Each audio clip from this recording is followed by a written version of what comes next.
За мен е огромно удоволствие да взема това интервю от вас, господин Пол Теру. За мен също е удоволствие да имам възможността да разговарям с вас, Георги, от другия край на света. Намирам се в Хавай, в средата на Тихия океан на малък остров.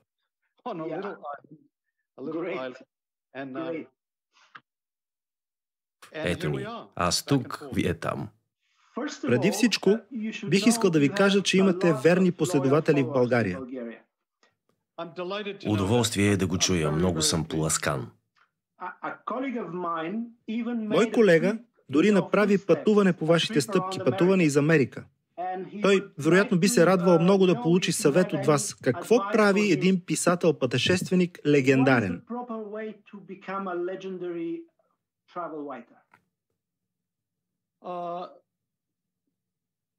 Не знам, тъй като не се считам за такъв.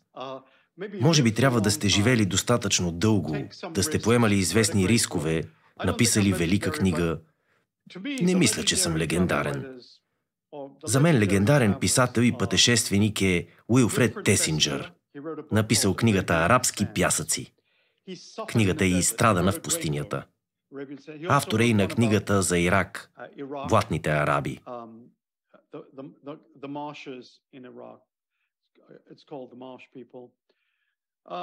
Кой още? Един от моите герои е английският изследовател Апсли Чери Гарард и книгата му «Най-лошото пътешествие в света».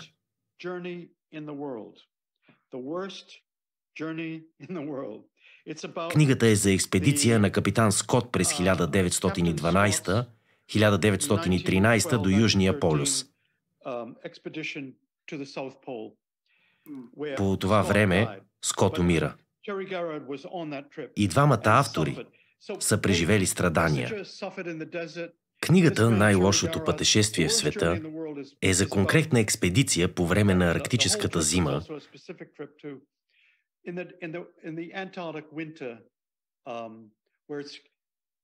при температури много под нулата и в пълен мрак.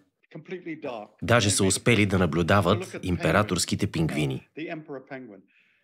Това са велики мъже, както и капитан Кук. Не мога да се сравнявам с тях. Какво съм направил аз? Наслаждавал съм се на чудесни ястия и съм бил тормозен от въоръжени младежи, заплашван, обиждан. Но това не може да се сравнява с предизвикващите смъртта подвизи на тези мъже. И в този смисъл не съм легендарен. Всъщност не е важно дали си легендарен или не, а да пътешестваш оптимистично, да посетиш дадено място, да се сприятелиш с някого, да откриеш нещо ново и евентуално да пишеш за него. Основното нещо, което определя пътешественика, е желанието му да напусне удобствата на дома си. Родният език, семейството, храната, удобствата и да отиде на място, където ще бъде изложен на нещо съвсем различно. И през цялото време да е сам. Истинският пътешественик не пътува с съпругата или с съпруга си, с приятел, а е винаги сам. Това е за мен велик пътешественик, но легендите са нещо друго. Днес гледах протестите в Китай. Сериозни протести против правителството. Последният път, когато имаше подобни протести, беше през 1989 на площад Тянанмън.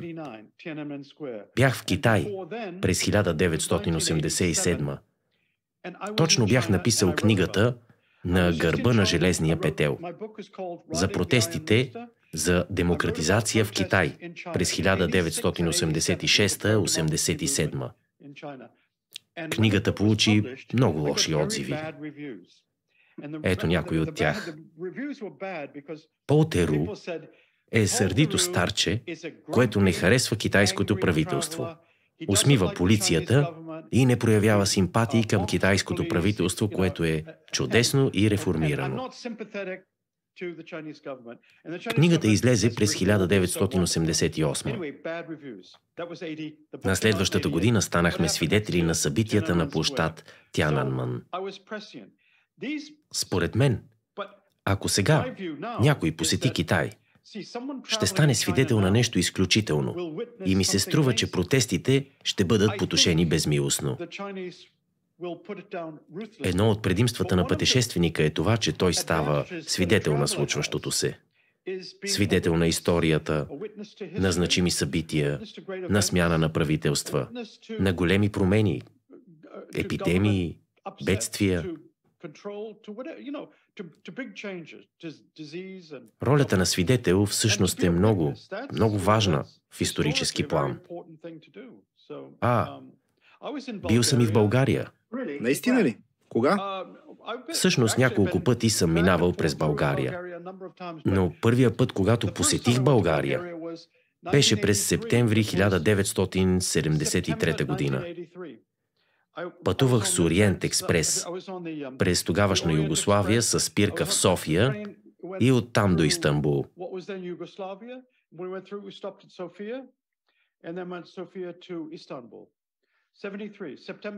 Може би не сте били родени още. Роден съм през март същата година, значи съм бил на няколко месеца. Предполагам. Имахте ли престой в София или преминахте само транзит? Престоят беше 2-3 часа.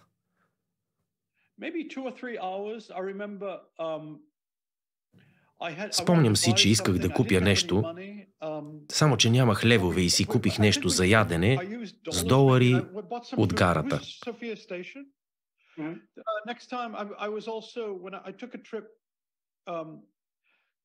Описал съм това, описал съм пътуването в големия влаков базар. Ако не греша, през 2007, мисля, отново бях в България, но този път откъм Букурещ и пак на път за Истанбул.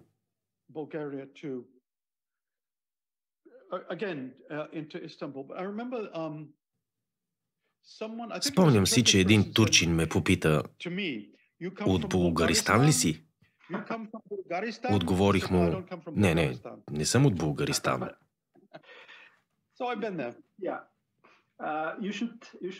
Трябва да дойдете пак за по-дълго време и съм сигурен, че ще намерите много интересни теми за писане. Споменахте най-лошото пътешествие в света.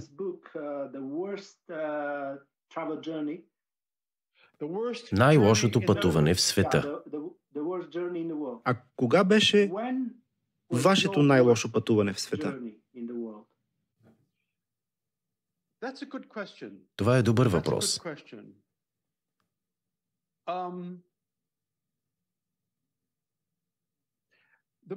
Най-трудното пътуване бе от Кайро до Кейптаун по суша, без никакви самолети.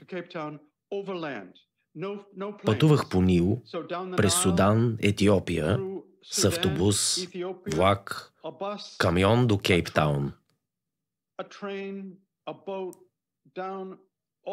Да, на няколко пъти имах спречквания с въоръжени младежи, но се разминахме само с говорене.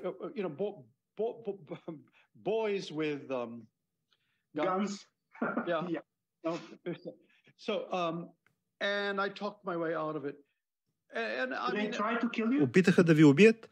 Моля? Опитаха да ви убият? Не, искаха ми парите, не живота. Случката беше в Мозамбик. Преди това бях в пустинята в Северна Кения.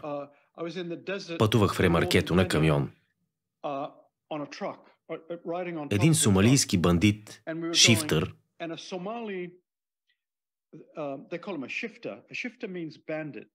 започна да стреля по камиона.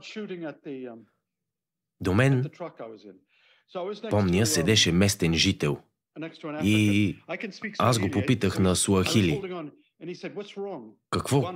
Какво става? Той отвърна: "Не искам да умра." След което ми каза на английски: Не искат живота ти, само обувките ти. Бандитът стреляше по камиона, но шофьорът продължи без да спре. Беше като в лош филм, където бандитите стрелят по нас, камионът се движи все по-бързо и по-бързо. Това беше тежко пътуване. После се разболях лошо.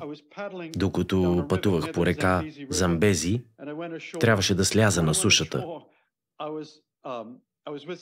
Беше ми много зле, дехидратиран с ужасно главоболие, но успях да се добера до близкото село.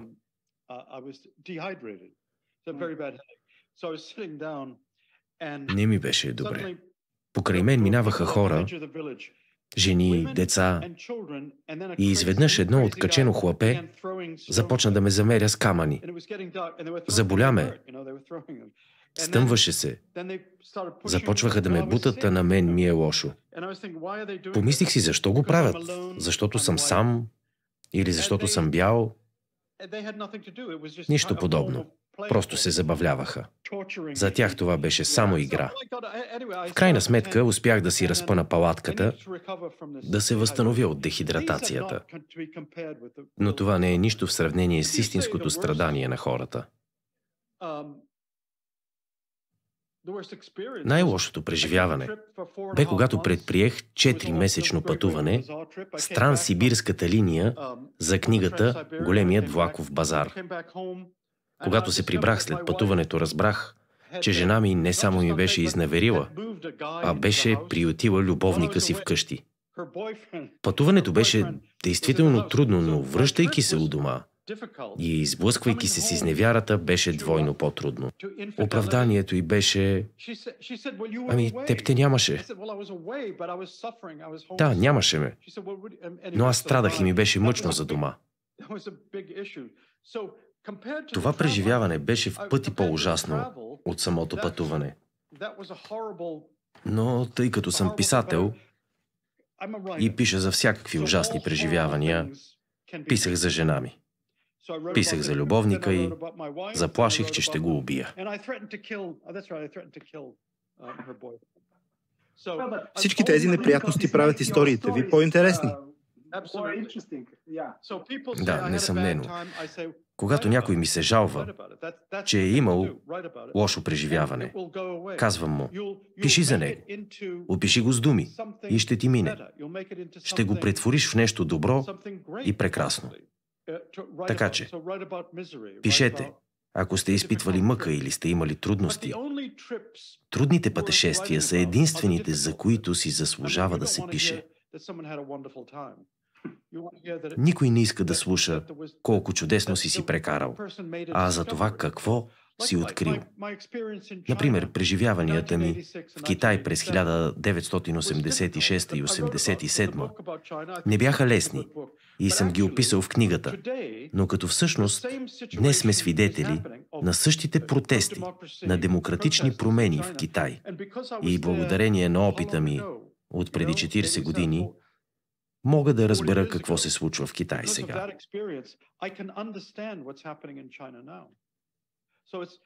Хубаво е да си стои човек у дома. Но пътувайки по света, човек осъзнава, че навсякъде има едни и същи проблеми. Започнах да живея истински, когато заминах за Африка през 1963 година. И следващите 6 години бях учител в Централна Африка. Това беше най-хубавото нещо, което ми се беше случвало. Най-хубавите 6 години от живота ми.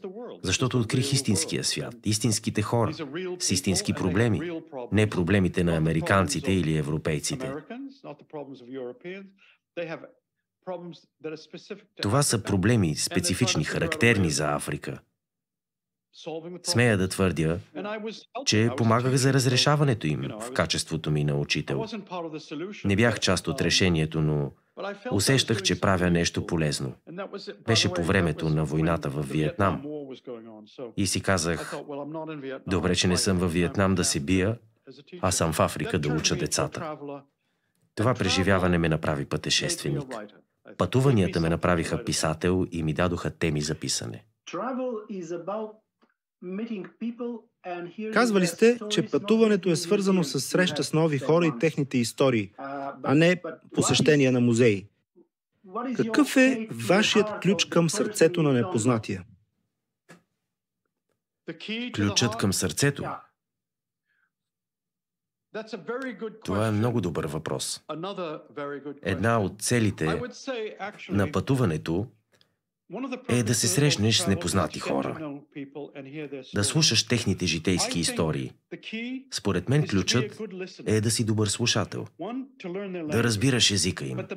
Повечето пътешественици обичат да говорят и не слушат. И в живота е така. Добрият писател се познава по способността му да слуша. Така че ако има ключ, то това по-скоро е нуждата на всеки от нас от насърчаване да бъде чут. В идеалният случай, когато посещаваме дадена страна, е добре да говорим местният език. Последната книга, която съм написал, е за Мексико. Написах я, защото Доналд Тръмп каза, че мексиканците са лоши хора, изнасилвачи, убийци. Казах си, че ще отида в Мексико, за да покажа мексиканските писатели, композитори, музиканти, как хората се трудят усилено. Да покажа, че правителството им е лошо, но хората са много приветливи, дружелюбни, имат горда история. За да напиша тази книга, задълбочих познанията си по испански. Това ми помогна да чуя житейските истории на хората. Умението ми да говоря испански и да слушам направиха книгата по-добра. Казва се "В равнината на змиите". Това е ключът, да. Трябва да си съпричастен, да осъзнаеш, че си незначителен. Човек, който пътува из страната, дори да си незабележим. Когато слушаш, чуваш различни истории. Какво всъщност е пътепис? Книга с различни човешки истории. Не е изброяване на забележителности, които си посетил. Разкази за други хора. Това, което съм казал за музеите, е вярно. Аз не пиша за музеи. Обожавам да посещавам музеи, но никога не пиша за тях. И защо е нужно да се пише за музеи? Това са чудесни места, но не се пише за тях. Даже и за преживяването по време на посещението в музея няма смисъл да се пише, тъй като то е статично. Но пък може да се сприятелите с някого там. Интересът към другия е ключът. Има и нарцистични автори на пътеписи, където всичко е "аз направих това, аз отидох там". Нямам интерес към такива книги. Книгите на пътешественици, които поемат рискове, ходят на опасни места, правят трудни неща, сприятеляват се и откриват нови неща, те са ми интересни. Единственото, трябва да сте добър разказвач, да имате дар слово. Моето предимство бе, че преди да издам пътепис, бях написал 5 романа. Придобитият опит от написването на 5 романа ми даде възможност да пиша диалози. Да описвам природата, мястото, времето, храната, да предам начина на говорене на хората. Добрите автори на романи са добри автори на пътеписи. Марк Твен, освен автор на книгите за Хъкълбери Фин и Том Сойер, е отличен автор на пътеписи. Има поне 4 пътеписа, предимно за Европа, но и за Хавай.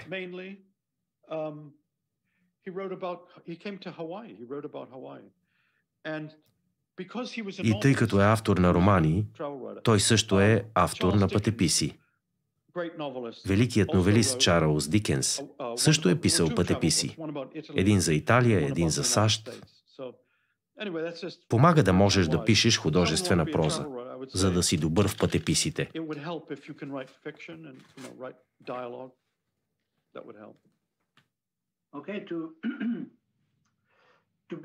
Да си добър слушател е главният извод. Как процедирате обаче, когато искате да опознаете по-добре една страна? Откъде започвате? Кухнята, историята, културата? Коя е най-добрата отправна точка за опознаване на дадена страна?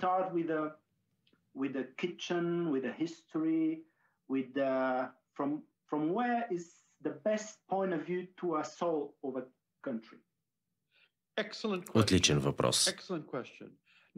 Никой досега не ми го е задавал. Най-доброто място не е столицата. Най-доброто място е границата. Границата на България и Румъния. България и Турция. България и Гърция. Границата е края на държавата. Точно това е ничия земя. Започвате от периферията и продължавате навътре, във вътрешността на страната. Няма как да опознаете една страна само от столицата й. Невъзможно е. Отдалечете от столицата селца и градчета. Те ви разкриват най-много за страната. Там хората ще ви разкажат за действителна ситуация. Какво е правителството, какво прави за хората. Винаги съм вярвал, че начинът да се опознае една страна е да се прекоси от граница до граница.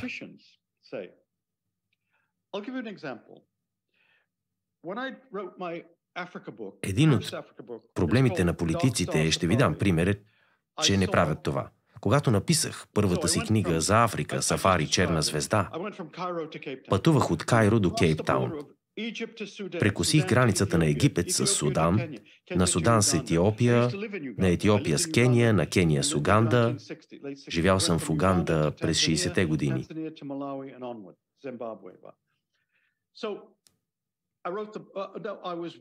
Докато работех по книгата, бях поканен на едно парти в Масачузетс, където се срещнах с президента, Бил Клинтън. Клинтън ме попита, къде съм бил за последно. Отвърнах му, в Африка. В Уганда по-точно.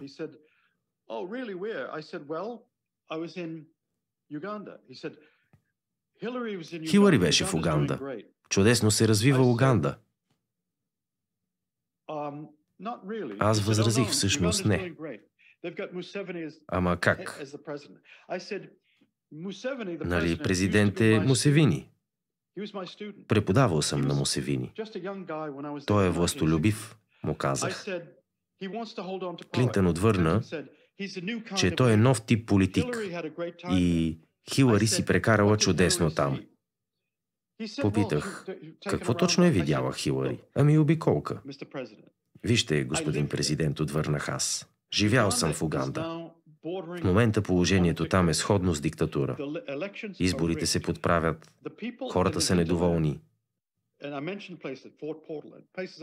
Клинтън продължи да твърди, че не съм прав и че Уганда се развива чудесно.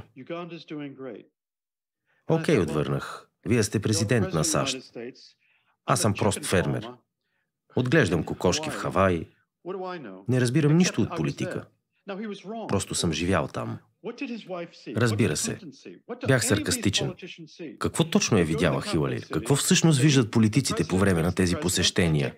Отсярат столицата, срещат се с министър-председателя или президента, водят ги в училище, където децата ги посрещат с песен. Това ли според тях е действителността?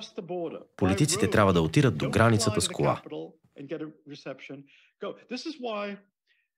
Един обикновен пътешественик от България в Уганда ще научи много повече за страната, отколкото българският президент или министър-председател.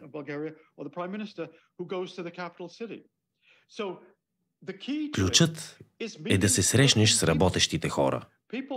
Обикновените хора, които искат да изучат децата си, работят за прехраната на семейството си, въртят бизнес, сблъскват се с решаване на ежедневните проблеми.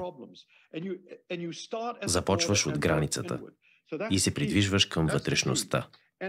Това е ключът. Аз съм убеден пътешественик, който прекосява граници. Ако искаш да опознаеш САЩ и Мексико, трябва да пропътуваш надлъж и нашир страната няколко пъти. Това и направих. Пътувах с кола до Мексико от САЩ и прекарах на границата около месец и повече. След това продължих с колата до Мексико Сити, минавайки през градчетата, и стигнах до южната част на Мексико. Истинско пътуване с кола. Това е другият ключ за опознаване и разбиране на дадена страна. В столиците има опера, концертни зали, музеи, величествени църкви, чудесни ресторанти. Ако някой каже, че България е прекрасна страна, а е бил само в София, би го попитал защо не е отишъл в селцата и градчетата, където кипи истинският живот. Това е ключът за разбирането на политиката, религията, културата, езика, успехите и трудностите на хората. Затова толкова обичам да пътувам по суша. Не обичам да летя. Пътешествията са бавни, трудоемки. Това е старомоден начин за опознаване на света. Остани на земята, не бързай, сприятелявай се. Това е единственият начин. И винаги ще има за какво да пишеш. Историята с Клинтън е поучителна. Кой бе прав? Клинтън или аз? Категорично не беше прав. Но тъй като бе президент, нямах желание да оспорвам казаното от него. Но беше напълно подведен. Друга негова грешка бе, че не се позаинтересува от моя опит. Не ме попита. Бил съм в Уганда през 1965 и от тогава до 2007 опознавам страната. Това са 40 години опит. Би трябвало Клинтън да ме попита за настъпилите промени, за преживяванията ми, за наблюденията ми. Като университетски преподавател, аз имам известни наблюдения. Още повече, че знам суахили, пътувал съм из страната. Едно от нещата, които наблюдавам специално в африканските държави, е, че през 60-те години младежите искаха да станат учители, политици, лекари, да останат в страната. Сега, ако попитате децата какви са им плановете за бъдещето, те ще отговорят, че искат да се махнат от тук. Да дойдат в САЩ или в Европа, в България.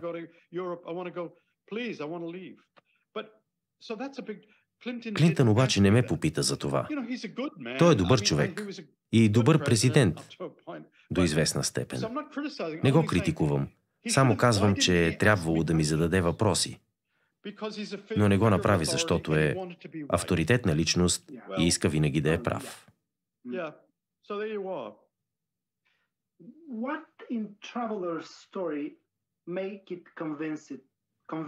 Какво прави един разказ на пътешественик да звучи убедително за читателите? Дали това е личното преживяване или умозаключението, извлечено от реалността? Най-добрият разказ е този, в който читателят може да припознае себе си.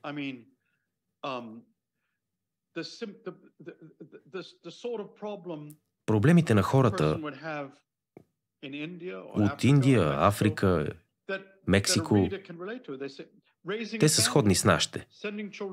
Например, грижата за семейството, образованието на децата ни, семейните взаимоотношения, последиците от пандемията, например. Това са човешки истории и когато четеш за тях си казваш, и аз се сблъсквам със същия проблем.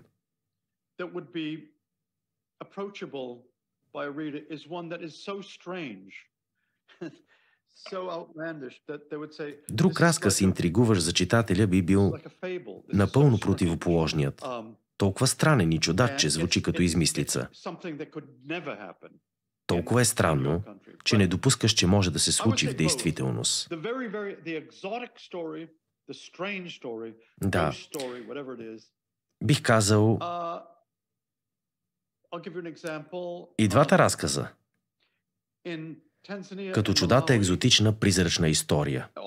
И така и човешката история.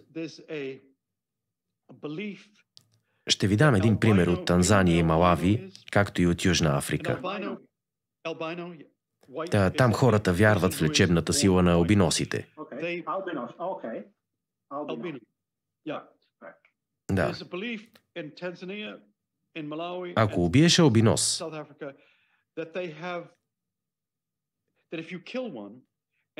и използваш органите и костите му, можеш да лекуваш болести.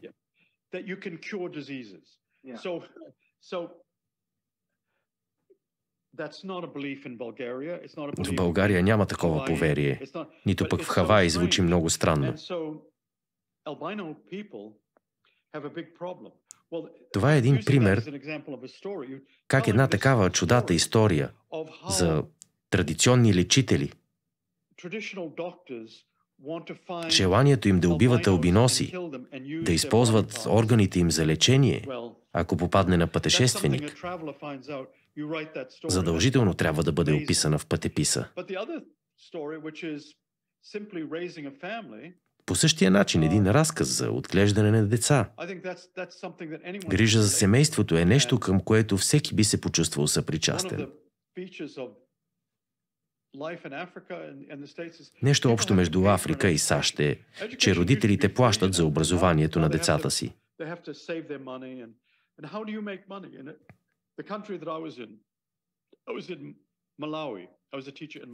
Преди време образованието в Африка беше безплатно. Бил съм учител в Малави. Хората нямат пари, но искат децата им да ходят на училище. Изкарват пари или с просене, или вземат заеми, или с продажба на дърва за огрев или плодове и всичко това, за да може децата да ходят на училище. Много хора биха се припознали в тази история.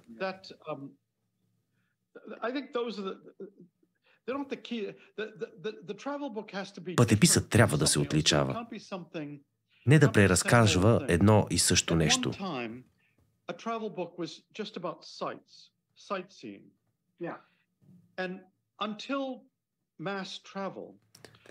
На времето пътеписите са били за забележителностите.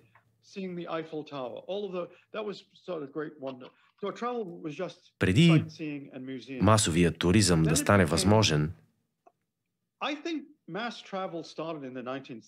посещаването на забележителности в Истанбул, Венеция, Айфеловата кула, разглеждането на всички чудеса и музеи е било основна цел на пътуването. През 60-те години с навлизането на масовия туризъм и по-конкретно джамбоджетите през 70-те години, забележителностите вече не са в центъра на вниманието на пътеписите и биват заместени от житейските истории на обикновени хора.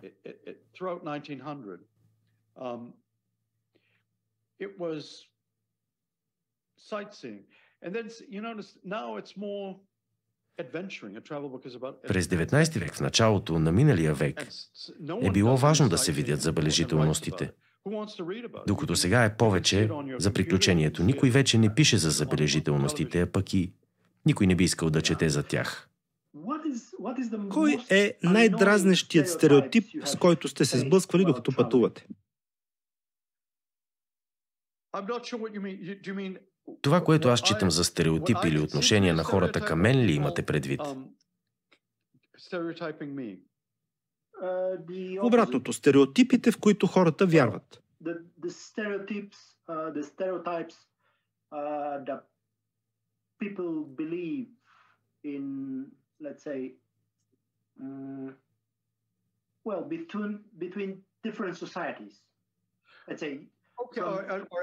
Да, разбирам.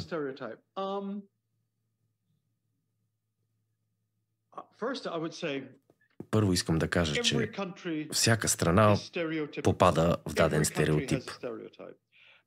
Има стереотип за Мексико, за Индия, за Китай, за САЩ. Трудно е да се каже кой точно е най-дразнещият.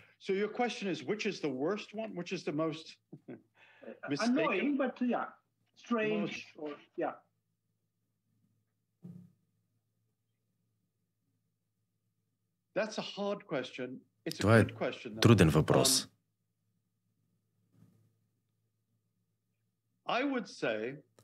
Бих казал,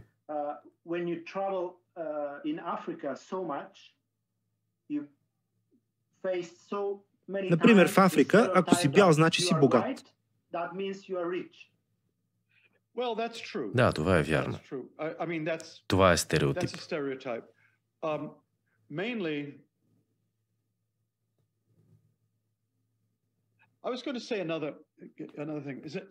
Ще разкажа друго нещо.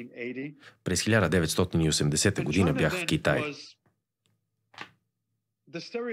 По това време стереотипът за Китай бе за общество, което изповядва идеологията и политиката на Мао Цзедун. Нямаше възможност за развитие на високи технологии. Нямаше желание за модернизация.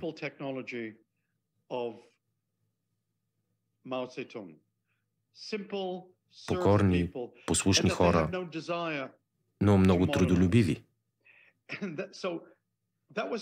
Тази представа се преобърна изцяло в наши дни.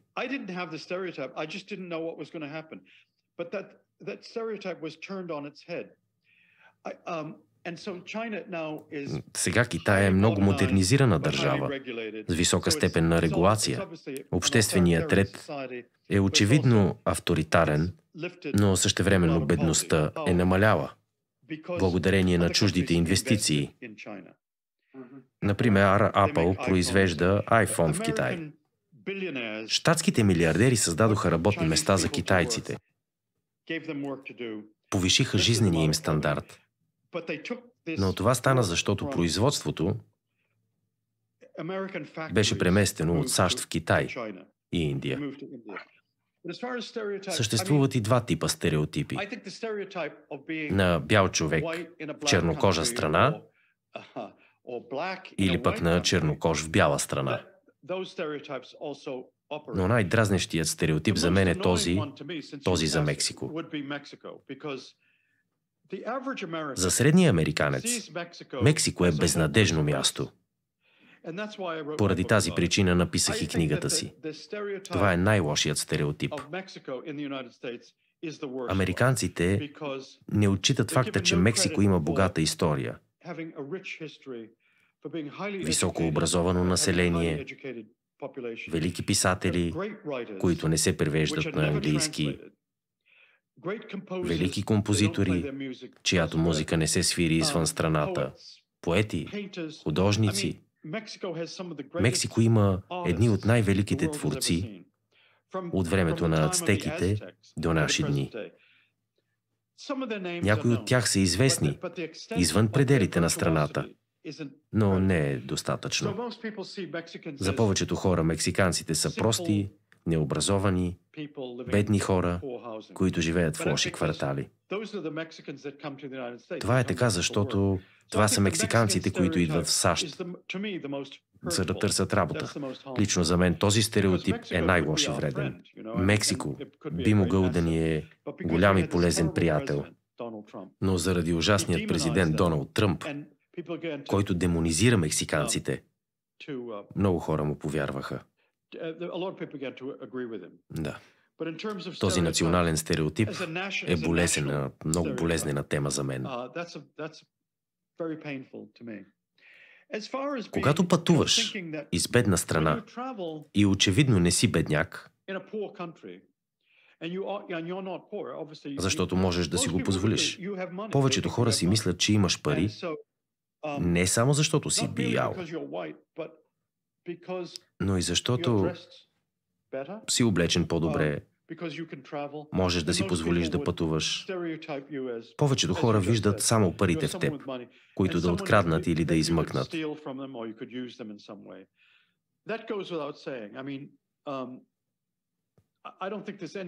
Това не е само стереотип.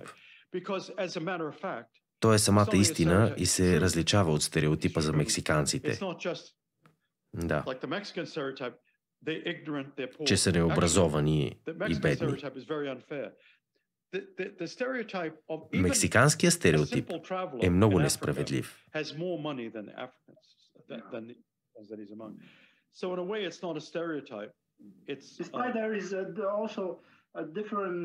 В Малави на белите хора им казват музунго. И щом си музунго, значи си богат.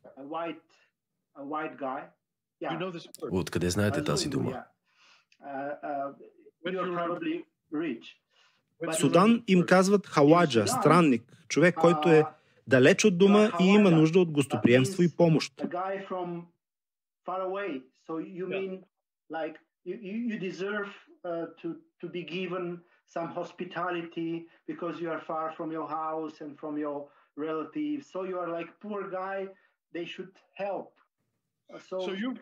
Бил ли си в Африка? Да, не колкото вие, но доста от моя гледна точка.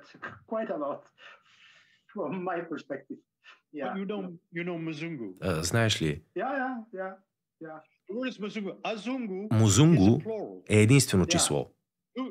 Азунго е множествено число за чужденец. Това, което казвате, е много интересно. Думата чужденец в Тайланд е фаранг.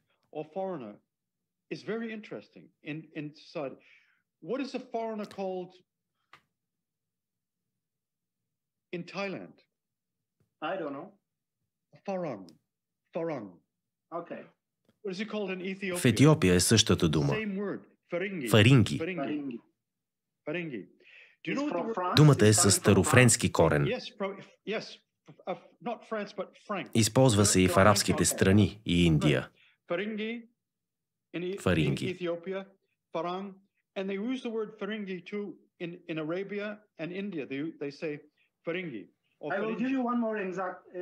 Ще ви дам още един пример. В Сирия използват израза франджи-бранджи. Щом е френско или западно, значи е качествено. В България имаме подобен израз. Гаранция Франция.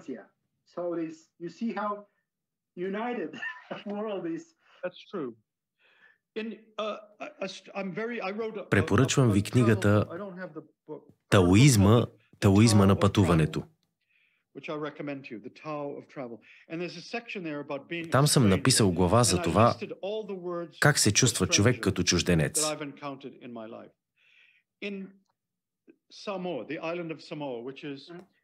Изброил съм всички думи за чужденец, които съм срещал през живота си. На остров Самоа, на 1000 мили на запад от тук.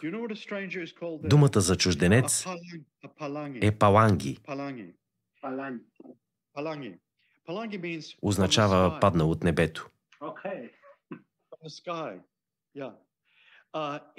На островите Гилбърт е Имананг. Или това означава човек, който идва от много далече. Хонг-Конг думата е гуейло. Бял човек или призрак.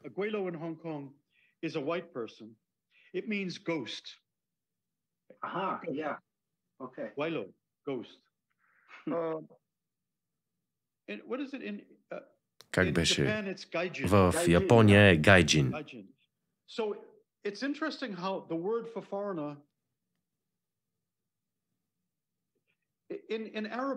Не се сещам как е на арабски, но означава човек от Запада. Може би е сходна на суданската дума.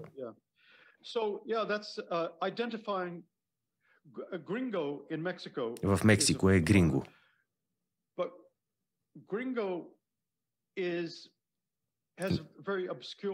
Думата е с неясен произход. Означава грък.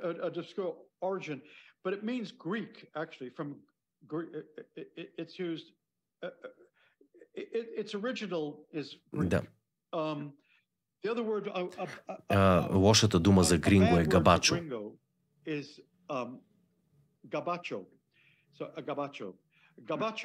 Габачо означава жаба. Така че лошият гринго е габачо.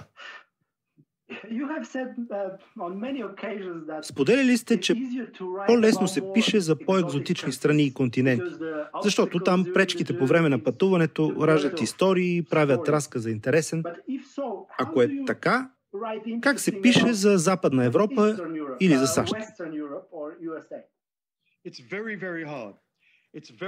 Много трудно е да се пише за Западна Европа. Най-трудно се пише за родината. Например, вие да пишете за България. Много е трудно, но не е невъзможно. Най-лесно се пише за екзотични страни. Хавай, Самоа, Нова Гвинея, Индонезия или Сингапур. Книгата ми "Бележникът на един консул" е за Малайзия.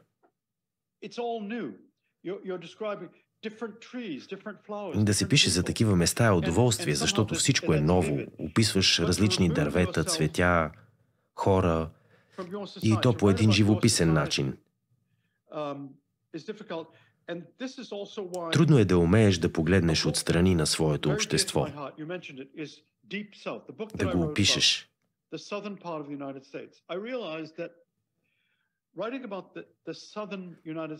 Поради тази причина книгата "Дълбокият юг" е толкова ценна за мен. Тя е за южните американски щати.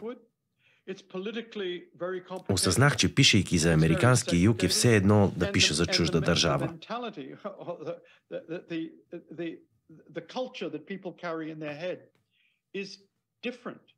Да, тази част от САЩ има различна растителност. По-изостанала е, политическата система е по-сложна. Културата на хората е различна.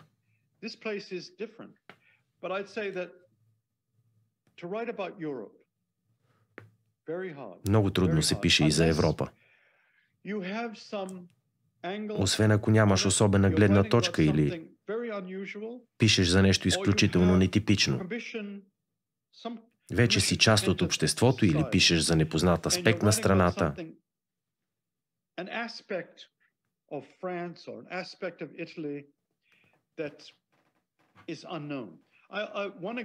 Има една чудесна книга за Италия, "Гомор", от Роберто Савиано. Разказва се за Неапол, за мафията, за китайските незаконни фабрики, за престъпления. Не е пътепис, а роман. Той е екранизиран.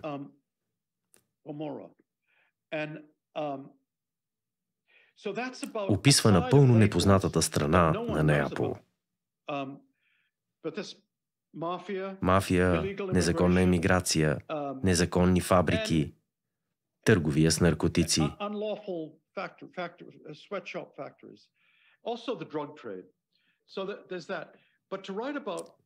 Живял съм в Англия 11 години. Мислех си, че я познавам. Чудех се как да пиша за Великобритания. Били ли сте в Великобритания? Представете си колко е трудно да се пише за тази страна. Езикът не е проблем в случая.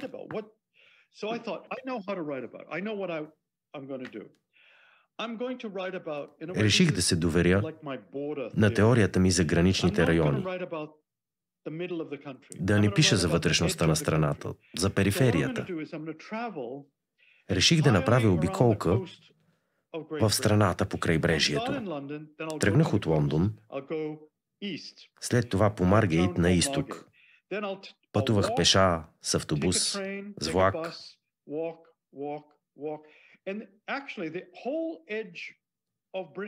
Възможно е да се обиколи Великобритания по крайбрежието пеша, с влак, с автобус, понеже няма никакви ограничения. По тази причина направих една пълна обиколка на Англия. Уелс, Шотландия, Северна Ирландия. Резултатът от това пътуване през 1982 година е книгата "Кралството до морето". Огромното предимство бе Фолклендската война.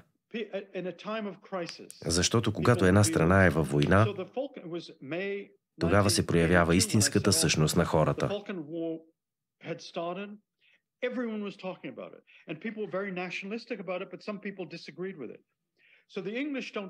Във времена на криза хората се разкриват.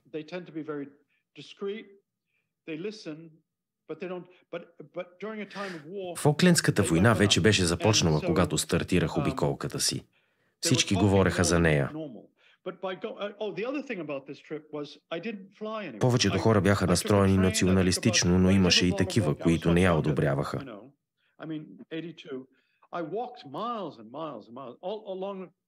Да, по принцип англичаните не са много разговорливи. Бях много по-млад тогава и вървях пеша през повечето време. Пътувах с влак, с автобус, не с самолет. Извървях стотици мили по брега, четях книги за местата, които посещавах, разглеждах забележителности, но предимно разговарях с хората.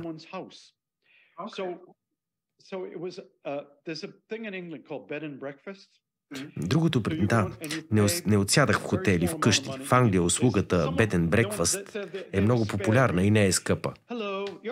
Ти си американец. Гледахме телевизия в хола заедно с домакините, разговаряхме.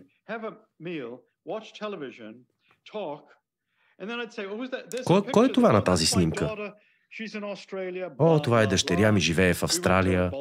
Били сме в България, Италия, и тъна. Винаги си водех записки за всички разговори. Никога не отсядаш в хотел. Разговаряш с хората.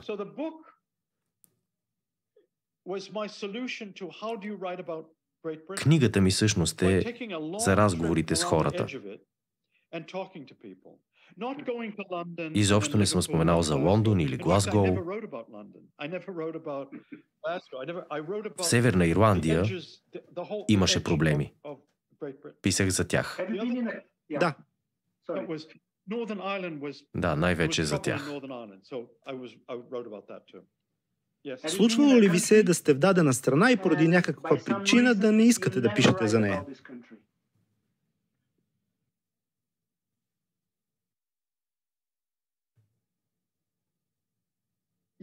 Да, в Бразилия. Възнамерявах да пиша за Бразилия. Бях там по време на карнавала. Исках да напиша книга за пътешествието ми из Бразилия. Тогава осъзнах, че съм в изключително неизгодно положение. Първо, не знам португалски. Второ, това е огромна страна. Невъзможно е пътуването с кола или автобус. Трудно би могла да се обиколи. Хората ми се сториха разрушителни, безхаберни, правителството лошо.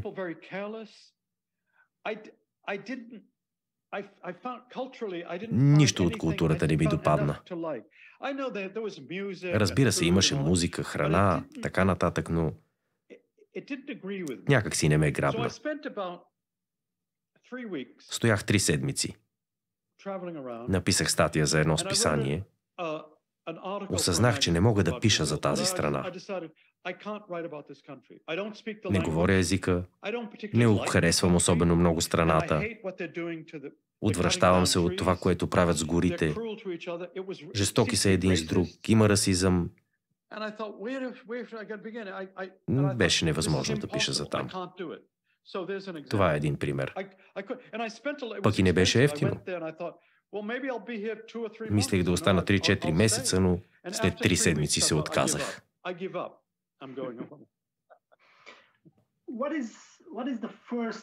Какво е първото нещо, което ви идва на ум, щом чуете Балкани? Сещам се за една книга на Ребека Уест.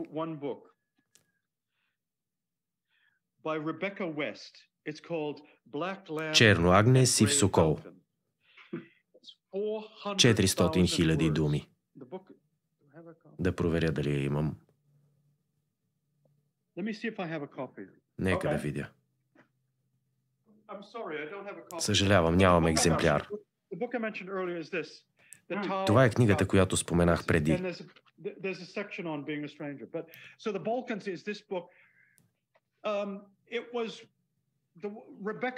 Ребека Уест пътува из Балканите през 30-те години. Невероятна книга. Но нищо друго не мога да се сетя за Балканите.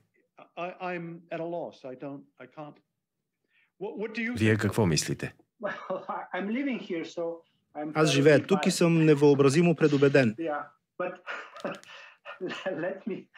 Но нека ви покажа превода на вашата книга "Записките на един консул", издадена на български през 80-те.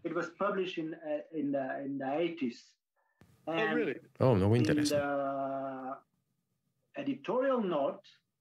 В издателската бележка към българското издание на "Бележникът на един консул", идеологическата трактовка, която е била предложена на читателите у нас в онези години, говори за политическия и нравствен упадък на западното общество. Естествено, в противовес на тоталитарния строй. Твърди се, че вие изпитвате сарказъм и трудно прикрито отвращение към описаните личности и събития. Как гледате на подобна интерпретация? Много интересно.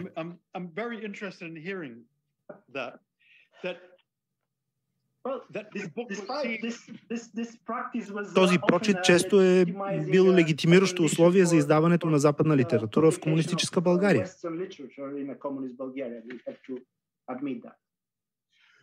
Значи книгата била е одобрена, защото съм показал нравствения опадък на западното общество. Да, точно така. Това е чудесно. Аз съм герой на революцията.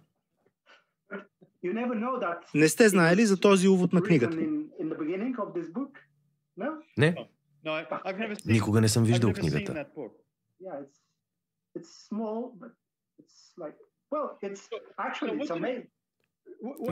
Бихте ли прочели отново точно какво се казва в издателската бележка?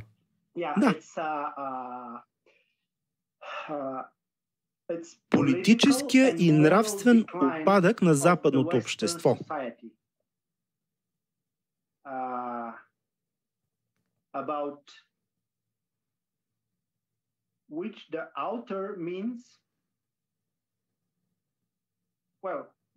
Авторът изпитва сарказъм и трудно прикрито отвращение към описаните личности и събития.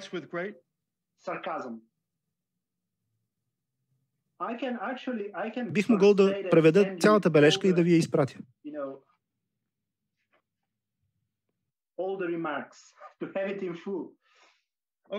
Добре, ще ви изпратя имейла си.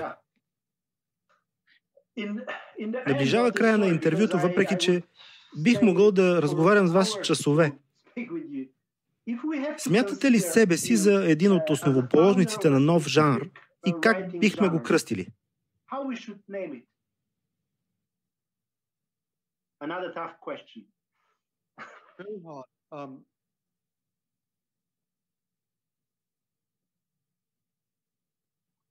Не мисля, че това е нов жанр. Това е стар жанр. Бих се определил като номад.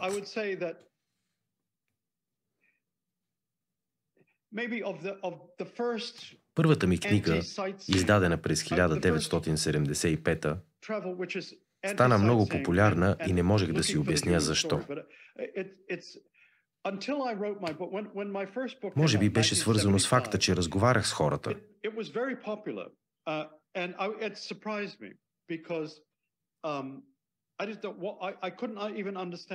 Изненадах се от това, че книгата стана известна.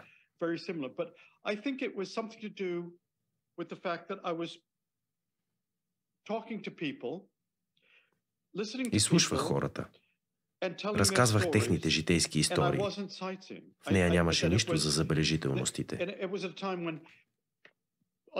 До тогава повечето пътеписи бяха за забележителности. Разбира се, имаше книги за велики пътешественици, които са изкачвали планини, прекосявали пустини. Не бях професионален пътешественик.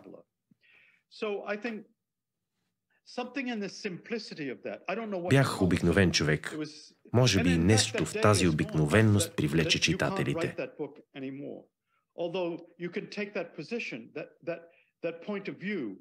Времената се менят. Не бих могъл да напиша същата книга отново. Прегърнах тази роля да съм разказвач на истории, които хората не могат да разкажат сами. Но това е в миналото вече.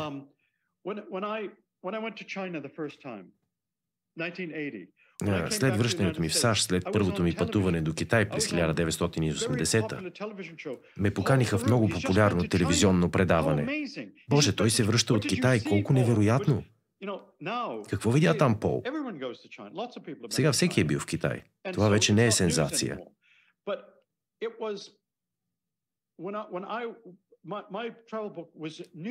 Но по онова време книгата ми за Китай беше новина. Какво е актуално сега в новините? Украйна, репортажи за хората в Украйна. Бих искал да мога да насърча хората да пътуват. И не само да четат книги за пътуване.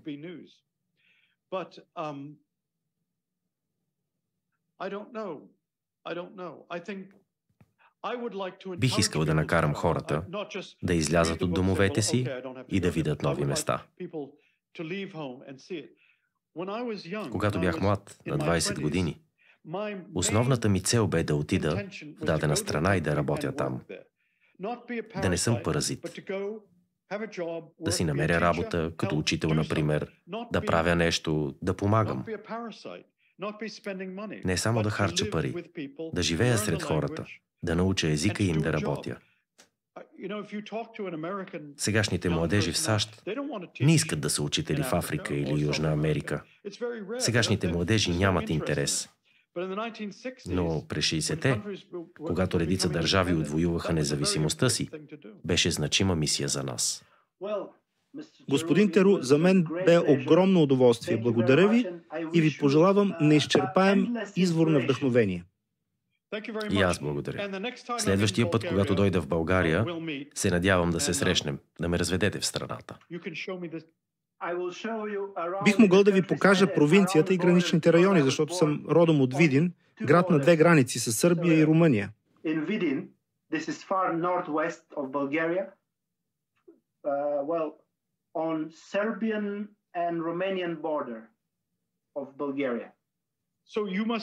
Може да е представяне на книга, разговори с хора, пиене на вино. За мен ще е удоволствие да ви разведа. Ще го направим, да.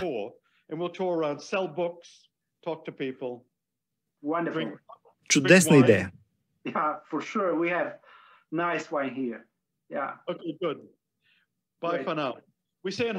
Довиждане и алоха, както казваме в Хавай.